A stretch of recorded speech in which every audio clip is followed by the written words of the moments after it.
Hey, how's it going? We are here for senior yoga. Joey the cat, who's still spring chicken, is here for senior yoga as well. He's been very cuddly. Look at him. He's a wild animal, ready to pounce at any moment. He's a killer.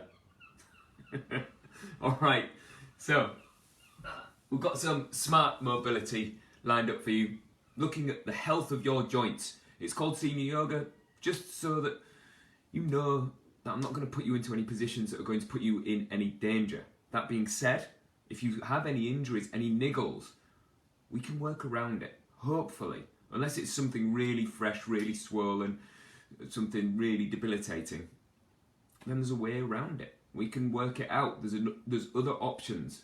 So if you do have any worries, any injuries, just drop me a message. Unfortunately, I can't read these in real time because I'm too far away. And even with my glasses on, it's just too far away. And I'll check in if I can. But keep letting me know what you have going on and what you need.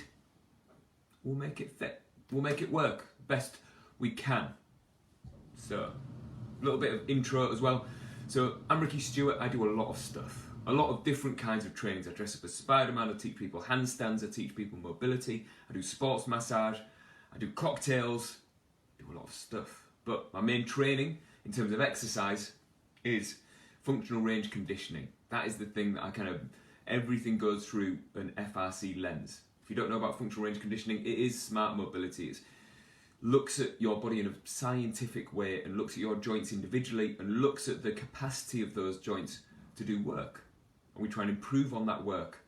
And I did my yoga training in Canada about 4 years ago now, which was amazing and super helpful. And what I do isn't strictly all yoga, because I change it, and like I say, I put it through this FRC lens, which I kind of like, because it makes me make better decisions. If I just thought about it like yoga's lovely and I love it, and my training was amazing, but you get stuck in this idea of yoga poses, and that's how, and the idea of how they're supposed to look based on yoga training. But for some people that doesn't work, some people it works, and there's everyone in between as well. I want to try and make this fit for everyone, and for me it's more about learning about what you have available in your body, how you can explore your movement, and then hopefully use that exploration of movement as you get out into the real world and do exercise, do movements, make mistakes, fall over. But this FRC hopefully will give you a bit of knowledge on how to use your joints and how to be able to take load, take force when you fall over, move, run, jump, pick up the grandkids, pick up your kids, whatever it is that you're doing, and you keep getting better, hopefully. Alright, so let's get started. If you want to sit on a chair or sit on the sofa or sit on the floor or a cushion or a yoga block, starting place, anywhere is cool. Anywhere at all. Just want you to just pick your shoulders up, drop them down. Do a little fidget and then settle. I'm going to get into some breathing. I don't want you to do big deep breaths. I want you to only breathe for what you need. Right now we're sat still, so you don't need much. But I do want your breathing to be consistent. I want it to be through your nose. So you let your mouth close lightly, relax your tongue, and slow your breathing down. Only little breaths. You don't need to be full all the way in, full inhalation, full exhalation, because we're sat still. I want you to feel like your diaphragm and the muscles, your breathing apparatus, all of the muscles attached to your rib cage, to your belly, they're all joining together to help you to breathe really well. Push your belly out as you breathe in. Draw your belly in as you breathe out.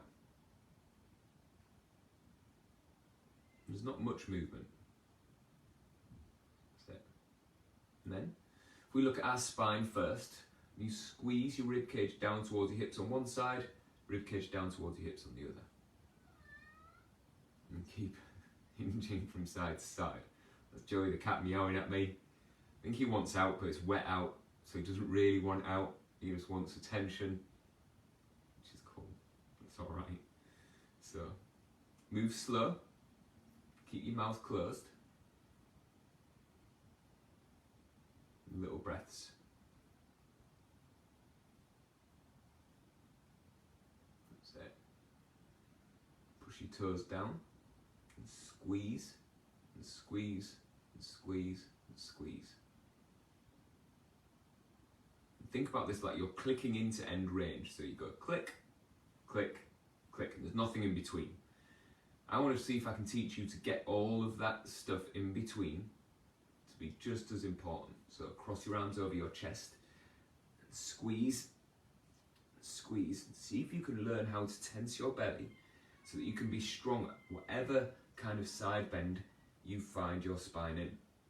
Then rotate your chest, and squeeze, and squeeze. And you can do this empty first, so you just click, click, click, click. So you kind of are just slotting into end range, and everything in between doesn't matter for a second.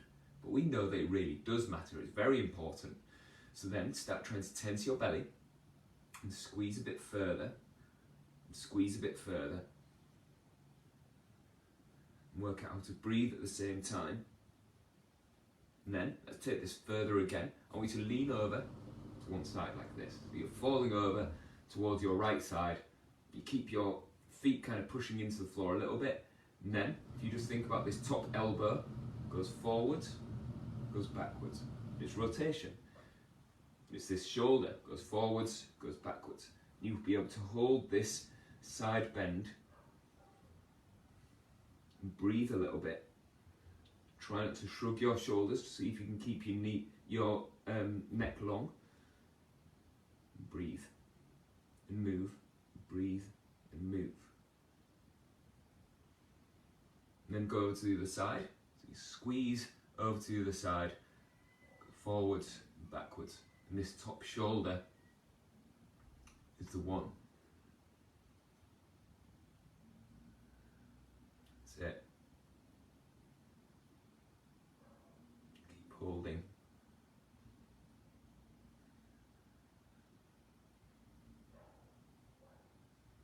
That's it.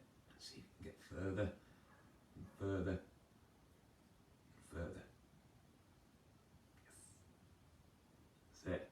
Now I'm going into a bit of cat-cow, which is my favourite, biggest bang for my buck in all the mobility training is how your spine moves, because every exercise is your legs versus your spine, or your arms versus your spine, or your arms and legs versus your spine. So either your spine joins in and moves, but has to move with the movement, or your spine locks in tight and your legs push like a squat or a lunge against the stability of your spine.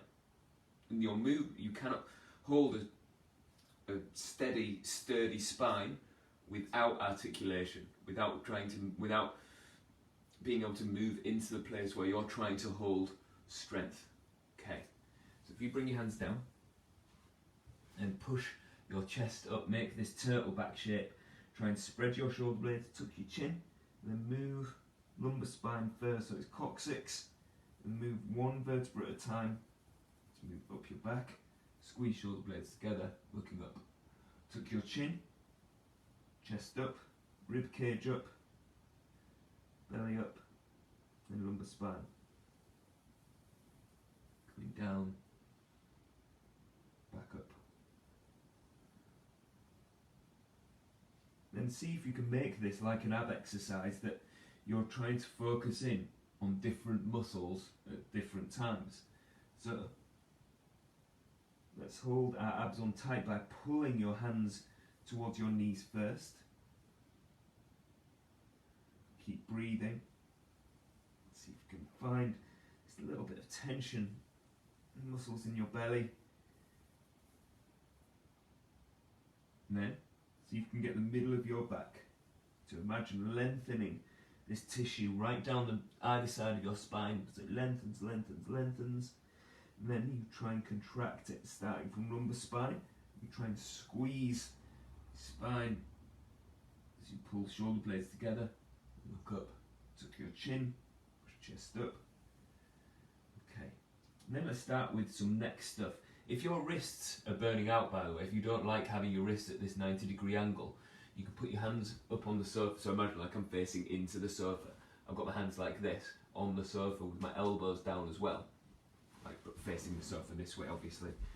Then that can help get you into the same position, but you don't have to have your wrists loaded up.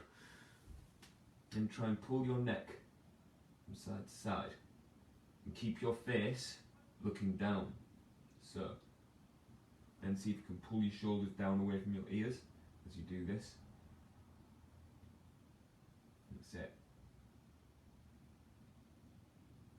And then, just see if you can hold into one tilt one way, and look up, look at your shoulder, look up, look at your shoulder, while you're holding this tilt one way.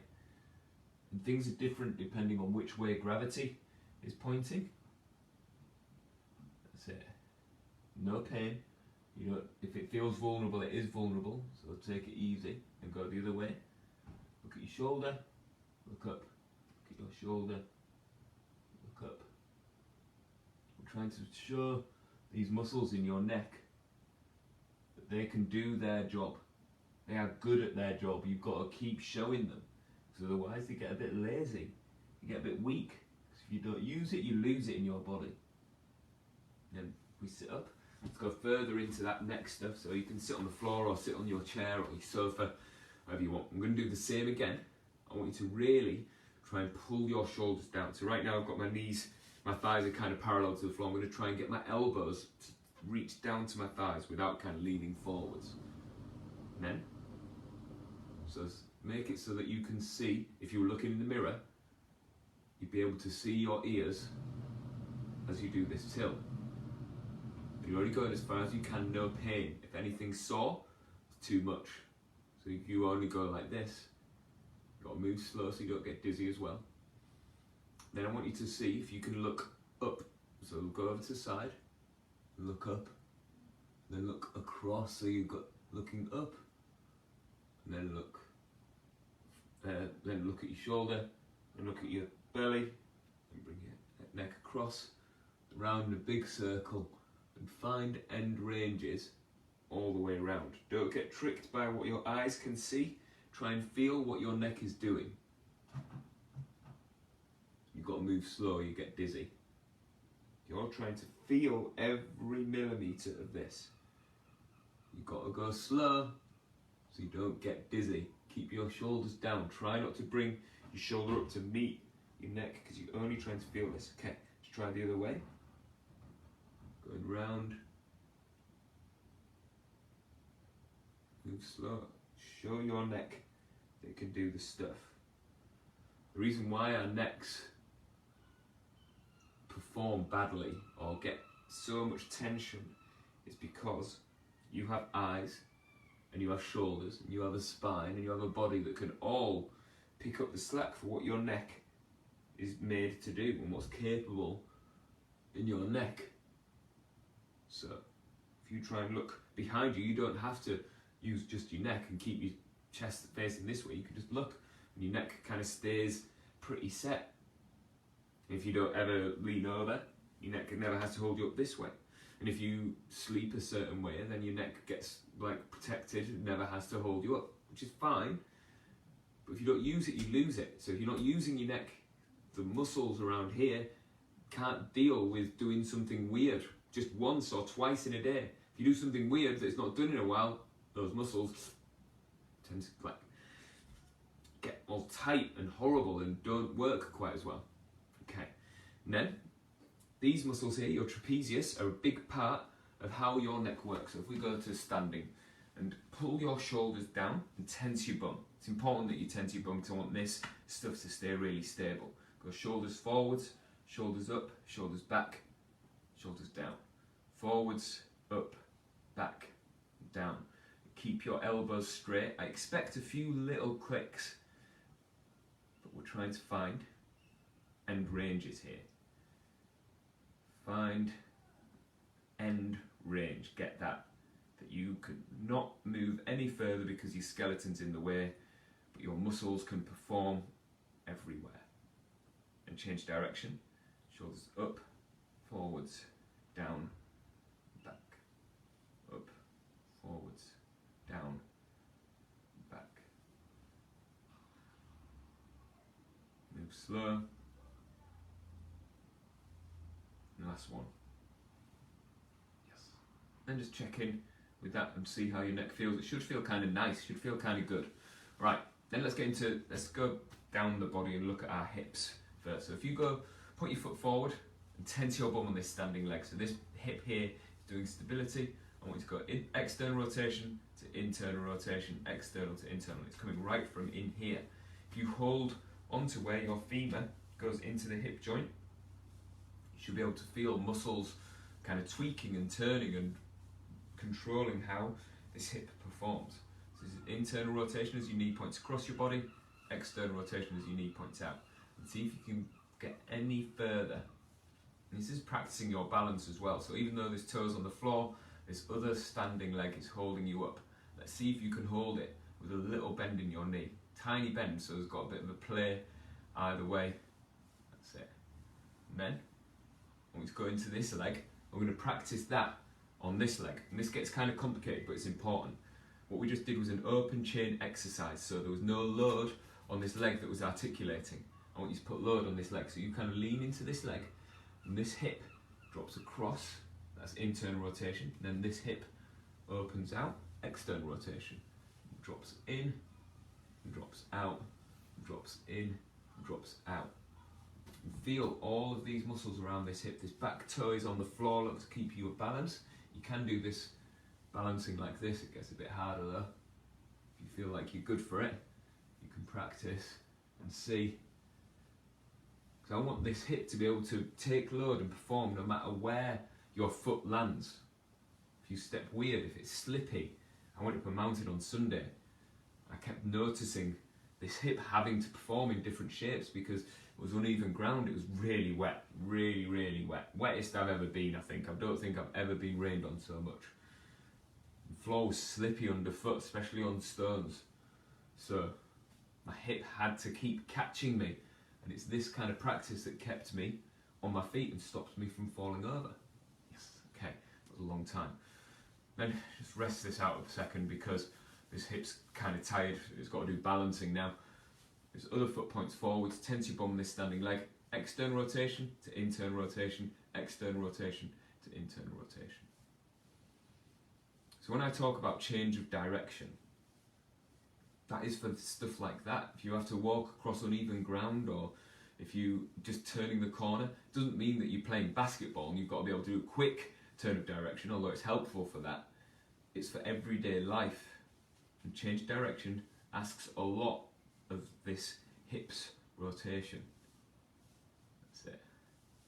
Keep trying to squeeze into these end ranges and control how you get there. That's it. And then balance on this foot. Bring this foot back. So this hip comes across your body. So this hip goes into internal rotation. This hip opens out. It's going to external rotation.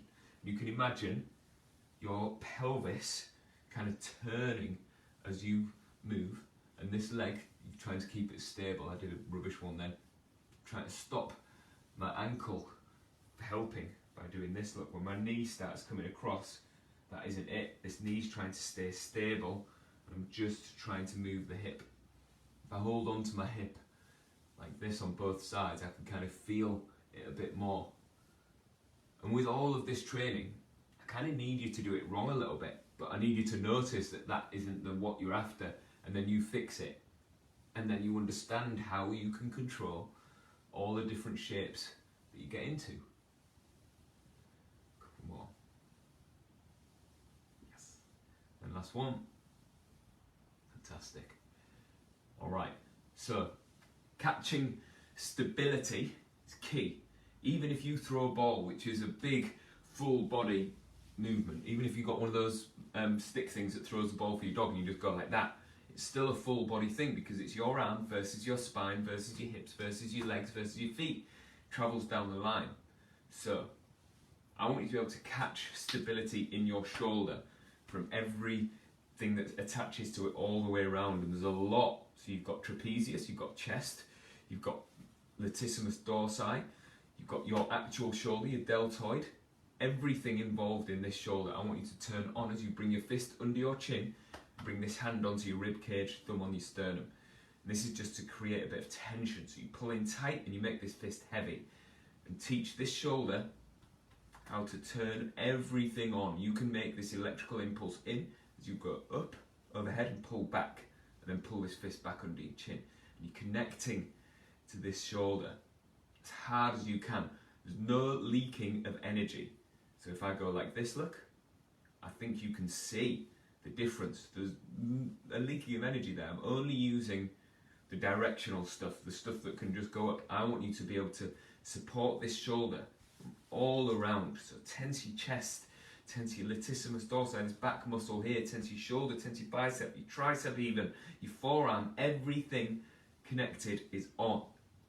So when you have to catch stability, all of the directional stuff can do its job, whether that's concentrically or eccentrically. I know that's very sciencey, but if we're talking about shoulder press, the concentric is the push because you're pushing against the weight, and the eccentric is the weight down as you control the weight on the way down. Don't let anything leak out either end of this movement. And then, that's very tiring. This should feel all tired, but you're connected to this now. You know how to turn it on anywhere in the shape of where your shoulder can go. I want you to be able to turn this stuff on, all of the meat around your shoulder. Let's start from this place here. Actually, I like starting in this back corner. Still with this hand against your rib cage, your thumb against your sternum. Pull back harder. Turn your thumb to point up. Turn your thumb to point back. That's shoulder external rotation. And hold it in external rotation as you bring it up and back, and you're dragging it along the rear of where your shoulder can go. Bring it across your cheek, and you're still in external rotation, so palm up. You come down to here. Then go internal rotation, so if you twist your hand around, so you're trying to point your thumb backwards, let's go the other way. So your thumb's pointing down as you bring this up across your cheek, and you go internal rotation as you drag it back and down. Keep going internal rotation as you drag it back and down. Then change direction, but change rotation first. So thumb points up and back as you drag it back. Thumb points back. End range rotation. This is very tiring for me. Then bring it across your cheek, across your chest, back here. Turn your thumb across your body. Turn your thumb to point backwards. Then bring this forwards. You've got internal rotation, so thumb pointing down.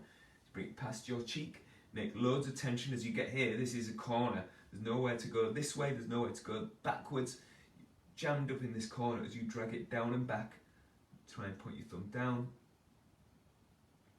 Oh, that's exhausting.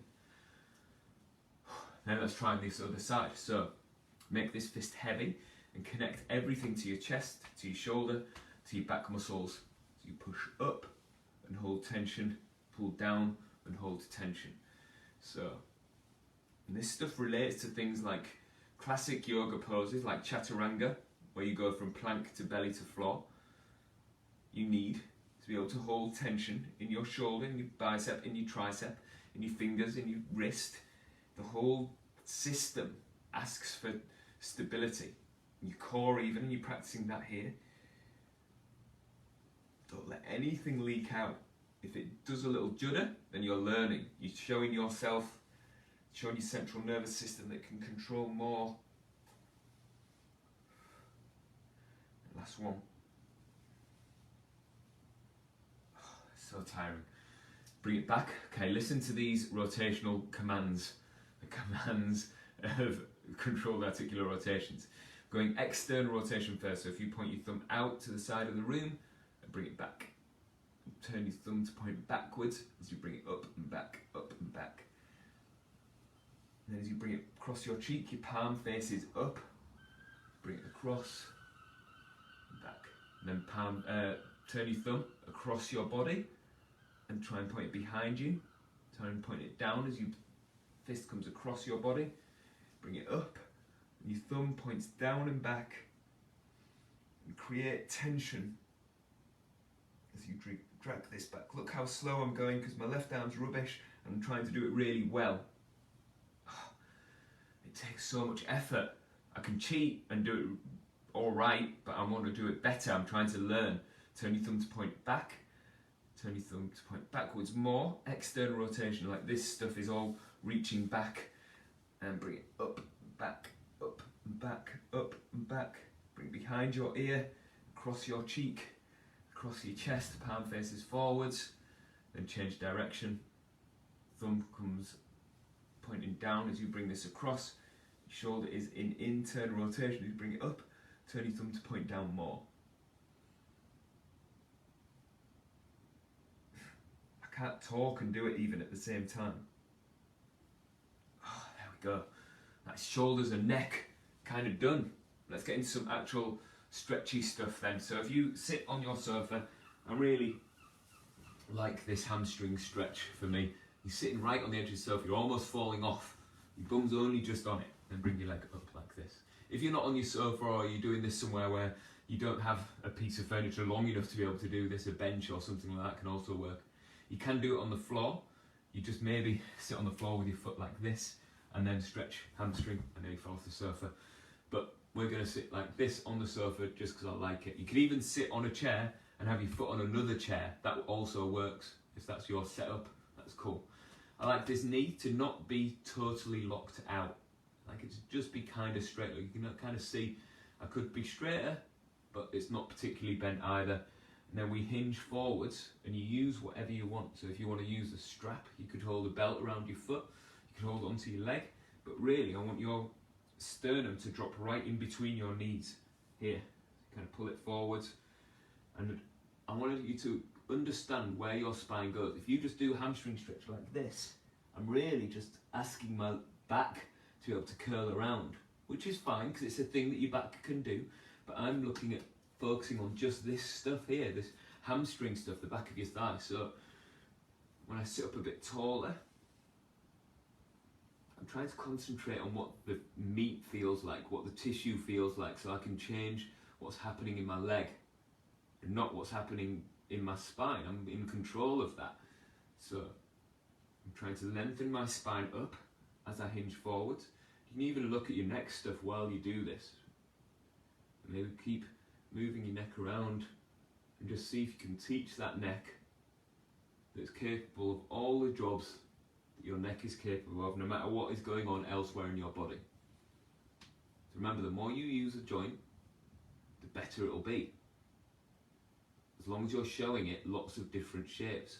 If you do the same thing over and over again, then there's a small chance that you might end up with an injury because you only ever go in the same pathways and the same lines under load. But if your shoulder or your hip or your knee or your ankle, whatever the joint is, can do lots of different things, and you share the load of life, and you get good at sharing the load of life through all of your skeleton, all of your muscles, all of your connective tissue, all starts working. Okay. If we're going to learn how to be more flexible here, we need to learn also to be able to create force and be able to absorb force. So I want you to drive your heel down now and teach this hamstring that it's strong. This foot on the floor pushes into the floor hard. If you're sat on the floor with your foot against the inside of your thigh, you can still push down with this heel. Still create force here. Keep driving, get stronger, get stronger. Keep hinging forwards more, get stronger, going 3, 2, 1. Sitting up, hands either side of your thigh, and it's your abs and your hip flexors that are going to work to lift this foot up. And it's all about intent. Look, I'm not actually lifting, but I can feel this hip flexor. I'm going to try and tease myself forwards.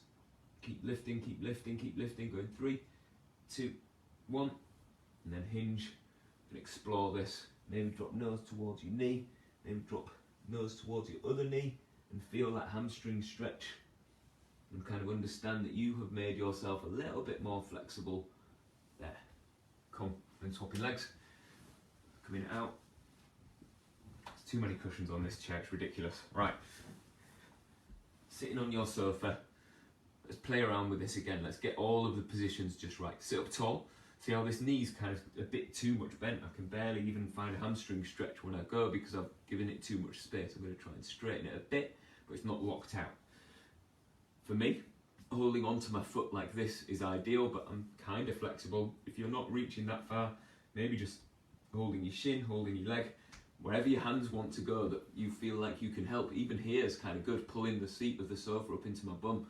That kind of feels nice, but I'm going to stick with this way here.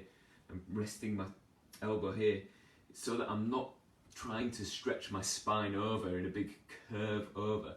I'm trying to get this nice, neat hinge from my hip. And feel the tissue, feel this hamstring work. Keep leaning in.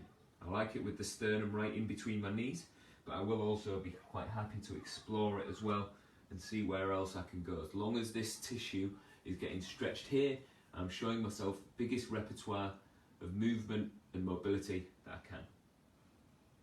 Breathe, and hinge, breathe and hinge. Keep hanging out, try and shrug your shoulders up like this. If you think that that's your habit, shrug your shoulders more and then do the opposite. And see if you feel like you could get stronger, get a bit more of a connection to shoulders down, then you've learned something. Because it's not that shoulders up is a bad thing, it's just if that's your habit and you only ever do that, then it ends up creating more tension than you need across here, across the back of your neck. I remember you can also come back to exploring where your neck can go. Practice just being able to move it and move it into the corners of where it can go without pain. Little stretchy feelings are fine, but no pain. Okay, let's start making work happen here. So this heel drives down, push harder, push more and get stronger and get more of a connection and understand how to create this force. Drop your belly lower and get more stretch and still drive this heel down. Get tension, keep holding, keep holding. Breathe in through your nose, out through your nose. And sitting up a little bit, hands either side of your thigh, and try and lift this foot and find the stretch at the same time. So you're trying to train the muscles in your belly and the hip flexors to be able to work in a team, to be as strong on this side as you are flexible on the underside. Keep holding, keep lifting, going 3, 2, 1, and stretch. Maybe go nose to knee, maybe bring your torso across and explore all of this new range that you've just shown yourself how to do. Yes. And sitting up. And after a big hamstring stretch, I really like checking in with lower back. So if you sit right up on the end of your sofa and bring your hand onto your belly, hand onto your back, I want you to try and bring your belly button forwards by making your spine do a curve this way.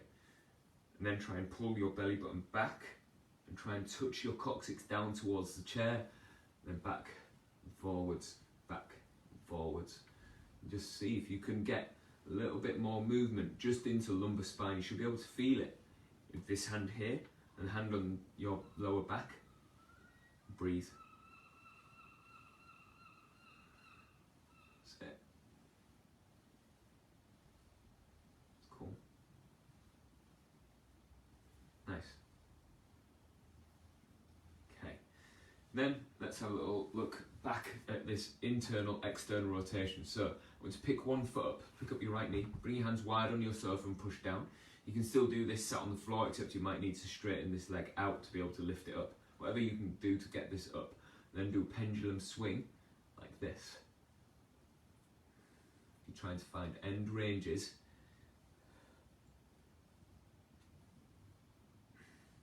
Because things are different when you've got your knee bent, when you've got your legs straight. That movement changes. Look, see if you can keep it moving. Maybe push your fingertips down into the sofa, pull your shoulders down.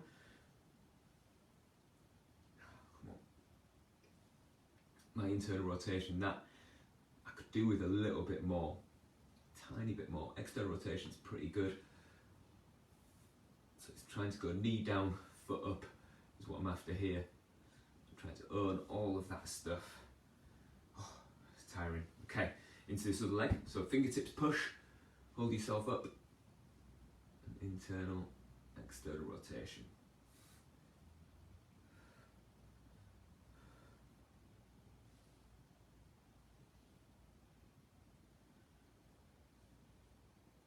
Keep this moving. Come on, left leg. So you can see me kind of hanging out. I'm trying to feel what it feels like to be in that end range against gravity. And see if I can create more force so that when my knee does, when my hip does internally rotate like this, I can push off it. That's change direction. And it doesn't need to be like basketballers change direction, because they're like this a lot. It's a bouncing ball and they're ready to like push off that way, push off that way. So their knees internally rotate. It doesn't mean that you need to be like that, but that is an efficient way to change direction, rather than being all a bit ploddy like this, where you kind of turn around like this, and then this hip never really performs. I want it to be able to internally rotate and push off. But in the meantime, this needs to be able to spring into external rotation, then your foot's facing the right way for you to carry on. And that's athleticism. Whether or not you're being really athletic or you're just doing the shopping, you still need to be able to move this around. It'll help you just push your trolley in the supermarket, because you need to be able to, when you pull, sometimes it's hard to change direction, isn't it? If that trolley's heavy and the wheels are quite stiff, it's hard. But when you get to start being able to push off of that hip in different directions, it really does make a huge difference. Okay, let's get down into 90-90 if you can. I'll show you some ways to make this a little bit easier as well. So if you come down onto the floor, I'll talk you into it the simplest way. So if you sit like this, grab hold of your right leg, pick it up and put it behind you. And then you can see this shin is in line with this thigh. They're both in line, both going out this way, dunk, dunk, the same. And then this shin and this shin and this thigh are parallel as well. So this is going this way, this is going this way. So they're both in line, parallel to each other. If this is a really hard position for you, if you curl this heel in, it'll give you a bit more space. If you stack this knee up, it'll give you a bit more space. So if I use this ridiculous cushion with hands on it, like that, that gives me a bit more space having that under my knee. So when I hinge forwards, I can still find that stretch, but I don't have to own as much external rotation to have this knee down as I hinge forwards. So you can work that out and work out where you need it. I like having this foot out here and then hinging forwards, and I'm looking for the stretch down the outside of my hip.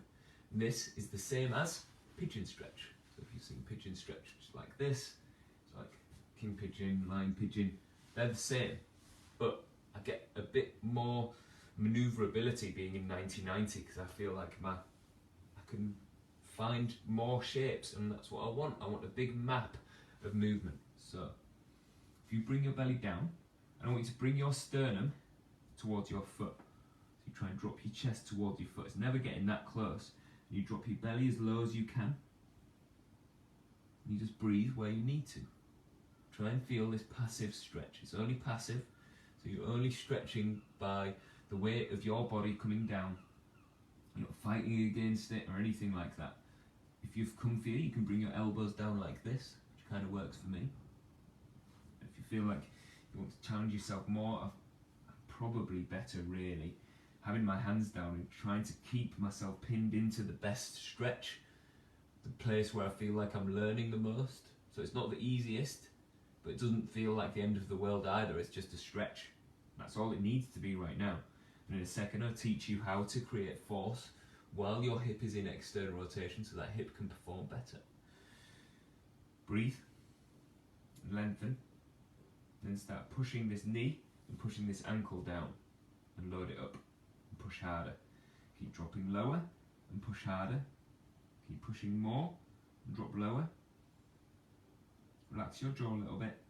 Keep pushing down, keep pushing, keep pushing, keep pushing, drop lower, keep pushing, We're trying to drive this shin into the floor. Get strong, hold it, keep pushing, hold it, keep pushing, going 3, 2, 1, and then sit up. Hands either side of your thigh, and then try and lift this foot up. And see if you can get any air time here, using the muscles in your belly, and using your hip flexors. So if you fully lean back like this, that isn't it. You're trying to get as close to this as you can with this foot in the air just a little bit. So it's like a passive range lift off. Try and teach this. Get your hand underneath your ankle and lift. And make tension by pushing your back foot into the floor, and hold this up. Hold it, hold it, hold it, and drop and hinge, and see if you can find more range. And sitting up. Okay, let's swivel over to the other side. So if you point both knees up like this, then point both knees down, and we've just changed sides. If you got confused in any of that, just sit back on your bum again, grab hold of your left leg, pick it up, put it behind you. That's it. So let's make 90-90 again. So this shin is parallel with this back thigh. This shin, back shin, is parallel with your front thigh. So they're in line. You can see that, can't you? So if you look like this, that isn't it. This is way too open. If you look like this, it's fine. If your hip or ankle can't do it any other way, that's cool. We're trying to keep it out like this. Get this internal rotation in this hip, external rotation in the front hip. Maneuver yourself around and explore this. So as you bring your belly down, relax your jaw. Just breathe, only through your nose.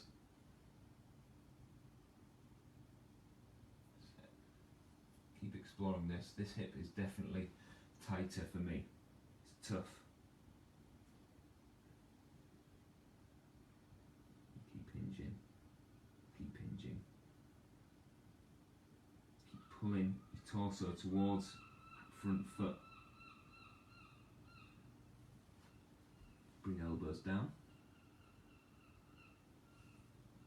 You can explore it, you can change it. You can even do classic pigeon if that's your deal. If that feels better for you, I'm alright with that. Little breaths.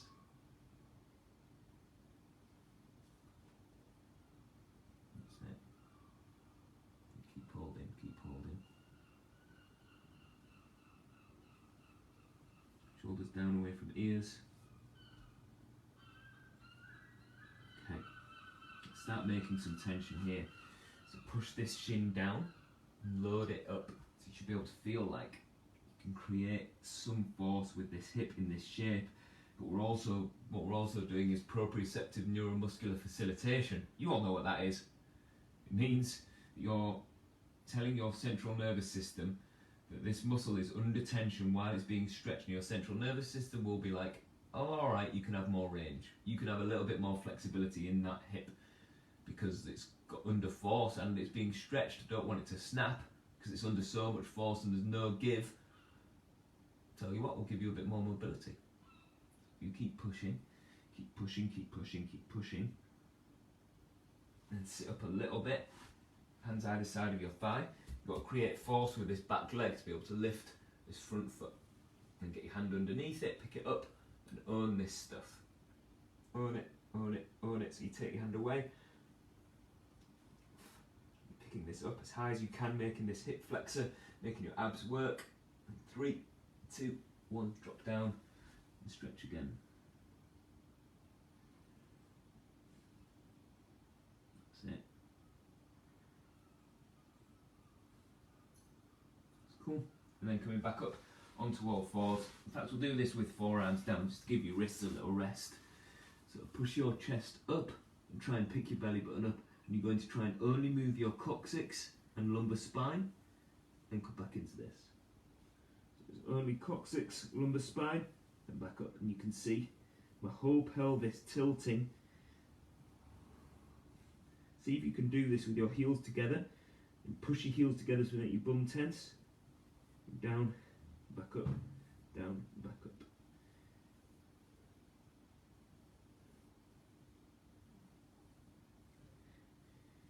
It, and then go back into child's pose. Push your hands down. Breathe here. Just explore this. So maybe push one armpit down and then the other. Push one armpit down and then the other. Then coming back up onto all fours and go. Pulling your hands towards your knees. Squeeze shoulder blades together. Push your chest up. Squeeze shoulder blades together. Push your chest up. So see how I've locked lumbar spine in place now. Now I'm making my shoulder blades move. Don't let your elbows bend. So elbows stay locked on straight. Fingertips push into the floor. Keep moving these shoulder blades. See if you can pull your hands towards each other as you do this. And last one. That's tiring. It's very tiring. And then sit. If you can sit on the floor, sit on the floor for me. If you need to sit up on the sofa, then that's fine. But if you sat on the sofa, you just have your legs out wide like this, and try and push your knees out and look for these muscles on the outside of your hips. Bring your feet as wide as you can, and then try and turn these hips into external rotation, and see if you can do a little lean forwards and sit back up. Then lean forwards again and sit back up. You're only trying to lean forwards from this knee hinge, because it's not a lean forward like this, look. I've got my back up against the sofa and I can feel that I'm only changing my thoracic spine when I do that. That isn't the lean. So you just try and lean forwards and back up. And I don't have much here. As soon as my hips go into abduction, like this, going out the ways, I find a big struggle. But I get better the more I do this. I've got to tense my belly hard. If you're not sure how to tense your belly here, let's have a little practice. So everyone just puts their hands on top of their knees and push your hands down and make strength pushing down, and hopefully you'll feel these muscles on. And then keep that on as you slide your hands forwards and back, forwards and back, forwards and back. And it's just this neat hinge here. So right from the crease,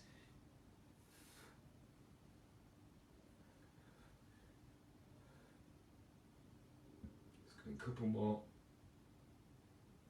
Yes. And then turn knees out, turn knees in, turn knees out, turn knees in. So you'll see I don't have much movement here either, because as soon as my legs go into abduction out here, I lose connection to a lot of my mobility. Because I'm a boy, I've played a lot of football, I've lifted a lot of weights, and in the last 5 years, mobility has been my biggest deal, but this internal rotation is taking the longest to kick in, but this is better than it was. So I'm improving, and I'm really happy with that, and you can too. You might have more than me now in this direction, but I might have more in the other direction, like this, trying to turn my knees, trying to turn my hips back. That's it. Okay. Then, let's bring it back up onto the sofa. You're sitting right on the end of your sofa, and just move your spine again, a little bit like we did earlier on in the class, where you flip your rib cage up and you lengthen all of these muscles. Then you pull your rib cage back and you tense all of these muscles. Keep your hands on your knees, and move, and move, and move. And then just settle right in the middle. Soften your shoulders, soften your jaw, close your eyes. And breathe slowly. You don't have to breathe deeply, but you do have to breathe slowly. Especially the out breath. Trying to suck that air in. Try and just move your diaphragm so it feels like you're just moving your belly, moving your rib cage.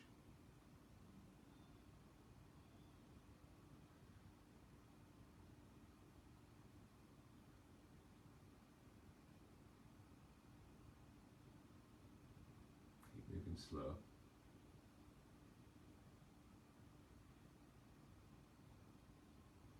And just soften. Move your shoulders, move your rib cage. Just do a little fidget with your eyes closed and tune in to what your body feels. Maybe move your neck. Move your shoulders again. And do a little bit of easy rotation. Bring your palms together. Thumbs to forehead, tuck your chin and roll forwards. Namaste. Thank you so much for hanging out with me for senior yoga. I'll be back next week for more action on Monday, Tuesday and Wednesday. I've got classes.